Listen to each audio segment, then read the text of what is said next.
this patch, I'm going to be using the BeatStep Pro as the main clock and sequencer, with Pamela's new workout slave to the BeatStep Pro.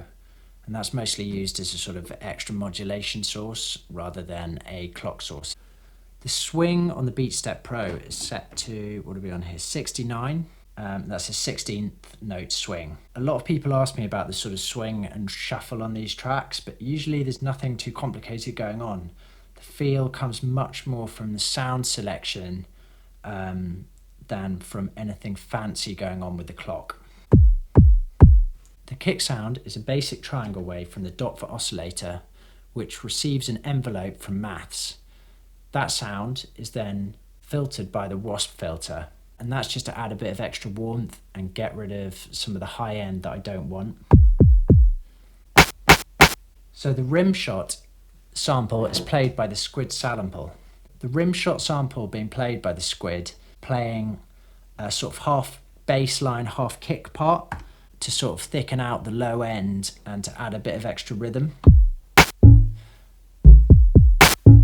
It's easy with the Basimilus Iteratus Alter to sort of modulate the living heck out of it, but on this track really didn't need that, and I wanted to add a lot more detail in the high end, so the only thing that's being modulated is the attack time, and that's just to give it that occasional noise burst coming through. The final part of the rhythm section is the hi-hat sound. This is where things start to get a little bit more spicy. I'm modulating the decay time as well as occasionally reversing the sample to make this sound a bit more fluid. I like the way it fits against the more driving rhythm of the kick and snare to give you much more of a sense of groove.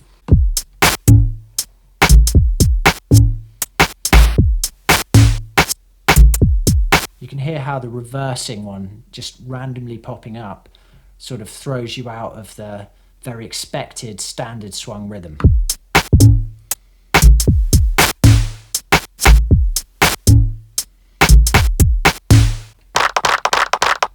All the claps and sort of extra percussion that's clap-like comes from the WMD fracture. This one's another one of my favourite modules. I feel like I could easily make a whole video on it. Here I'm sequencing both the tick, which is a single hit, and the trigger input, which is a burst of percussion sounds with two separate rhythms, so you can sort of hear those playing against each other.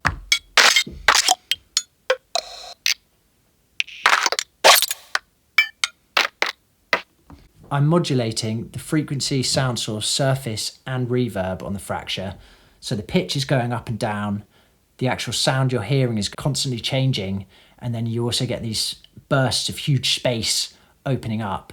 I think those work really well when you hear them mixed in with the rest of the beat.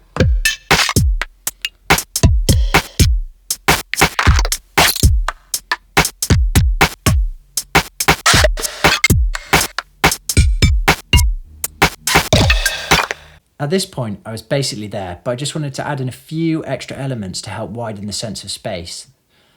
Both Platts down here and the Akemi's Taiko up here are making these occasional small popping sounds. They're a tiny detail, but I think they really contribute to the feel of the beats. When you hear them on their own, it's not really much, and you don't really notice them when they're just in the background of the beat. But I think they add a little extra sort of flavour and they help to sort of spice things up a bit.